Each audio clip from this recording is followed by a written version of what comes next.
ભાઈ કે નહીં મારી સાસરી? પણ એ લોકો અહીંયા નથી, તમે જાઓ અહીંયાથી. એટલે કેમ જતો રહું? હું અહીંયા તમને બધાને મળવા જ તો આવ્યો છું. હા, પણ ઘરમાં કોઈ નથી. વાહ,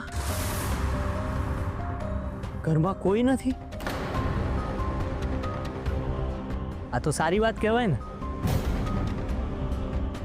આખા ઘરમાં આપણે બંને એકલા. અને આમ પણ ઘણા સમયથી આપણે મળ્યા નથી, તો એકાંતમાં થોડો સમય વિતાવીને મારી પત્ની સાથે છેલ્લે ક્યારે શાંતિથી વાત કરી હતી એ જ યાદ નથી બોલ. તમે આજે કંઈ ના બોલીશ. બધું જ વાલ મને વરસાવી લેવા દે. દૂર જતા રહો અહીંયાથી.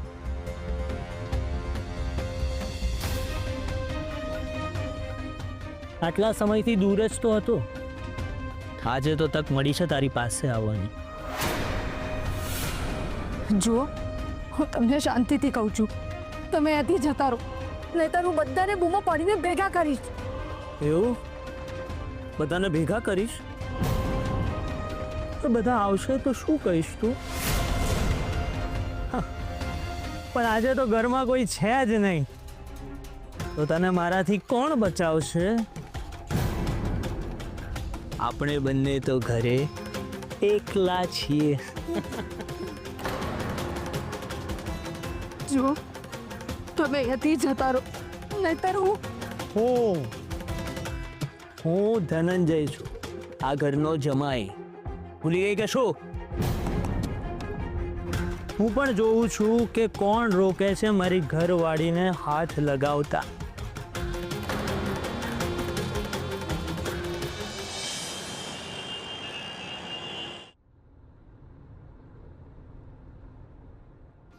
ધનંજય ઘરે પહોંચી ગયો હશે અને એને ઘરમાં ટેન્શન ઊભું કરી દીધું હશે. ફિયા, તું ધનંજય સાથે ભલે કામ કરે, પણ એ માણસ તરીકે મને વિચિત્ર લાગે છે. એની પર જલ્દી ટ્રસ્ટ ન કરાય. ક્યાંક એવું ના બને કે એની સાથે કામ કરતાં કરતાં એ તને જ હેરાન કરવાનું સ્ટાર્ટ ન કરી દે. ડોન્ટ વરી ફિયા, તને ખબર છે, કોઈ પણ વ્યક્તિ આપણી સાથે ત્યાં સુધી જ હોય છે જ્યાં સુધી આપણે ઈચ્છતા હોય. ઓવર કોન્ફિડન્સમાં પ્રોબ્લેમ ના આવે ને એટલું જ ધ્યાન રાખજે. No way Fiya, no way.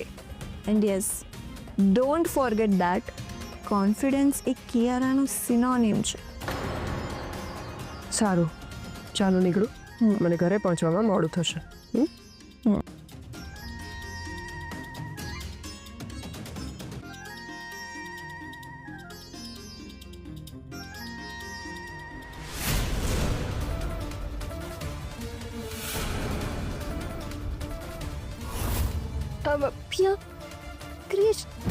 Krish અમને બંનેને સાથે જોઈ લેશે તો એક નવી પ્રોબ્લેમ ઊભી થશે. હવે શું કરું?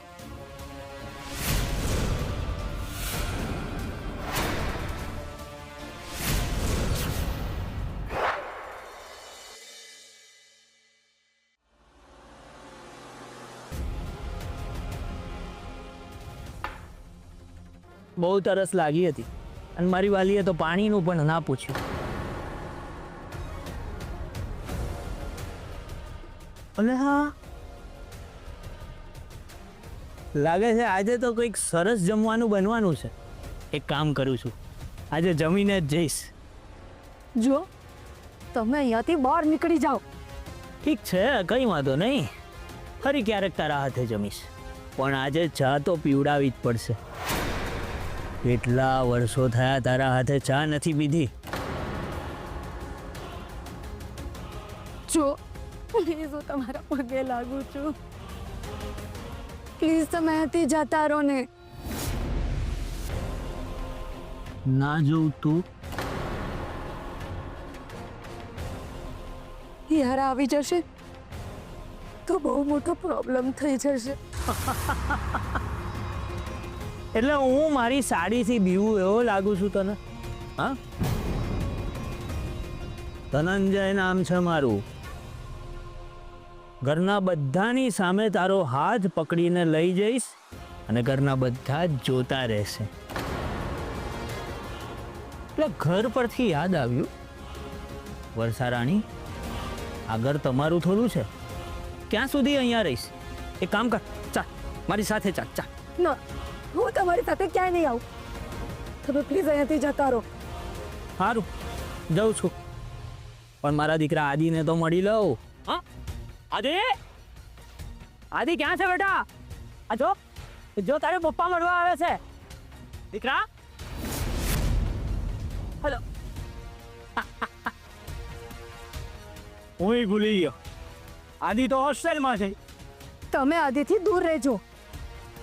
એ વર્ષા તને યાદ છે? એકવાર હું આદિને હોસ્ટેલમાંથી લઈ ગયો હતો, તારો જીવ તાળવે ચોંટી ગયો હતો. પણ હવે તો હું વિચારું છું કે આદિને કાયમ માટે મારી સાથે લઈ જાઉં. જો તમે મારા આદિને કંઈ નહીં કરતા, જો એને કંઈ પણ થશે ને તો હું એના વગર જીવી નહીં શકું. જેવી રીતે હું તારા વગર નહીં જીવી શકું. તમે પ્લીઝ. હા, જાઉં છું, પણ એક વાત યાદ રાખજે, જો તું ઈચ્છતી હોય કે આદિ તારી સાથે જ રહે તો મારી એક શરત છે, તારે મારી સાથે રહેવું પડશે. બોલ, મંજૂર છે? મારે અમને જલ્દી ઘરની બહાર કાઢવા પડશે. જો કોઈ ઘરમાં આવી જશે તો એક નવી માથાકૂટ શરૂ થઈ જશે.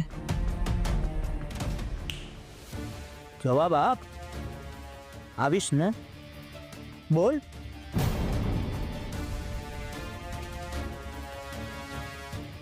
બોલ ને, આવીશ ને? સારું, મને વિચારવાનો થોડો સમય આપો.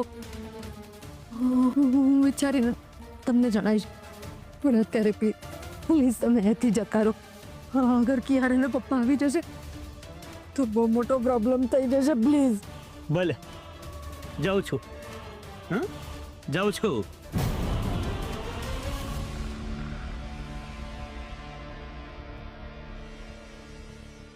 પણ એક વાત યાદ રાખજે, હું ફરી આવીશ. તારો સામાન તૈયાર રાખજે. હા હા હા હા, તમે જેમ કહેશો એમ હું કરીશ. હું જેમ કહીશ એમ કરીશ.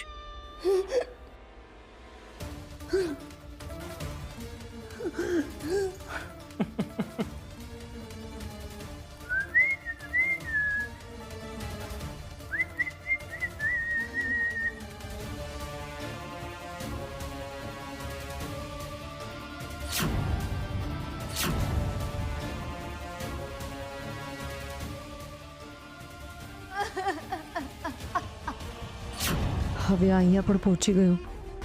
હવે આનું શું કરું?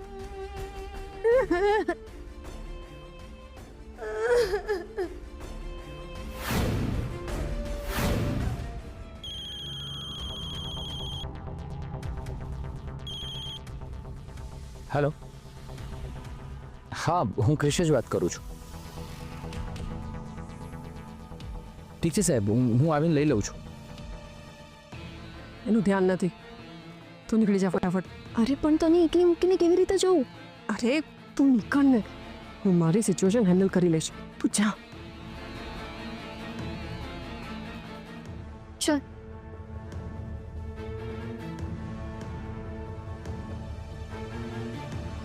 ઠીક છે, થેન્ક યુ સાહેબ.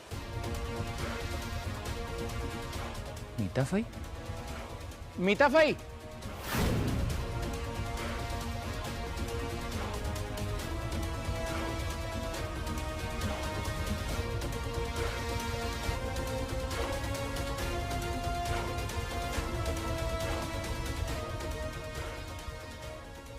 મીતાફાઈ, તમે અહીંયા? હા, શાકભાજી લેવા ગઈ હતી. ચાલતા આવ્યા છો?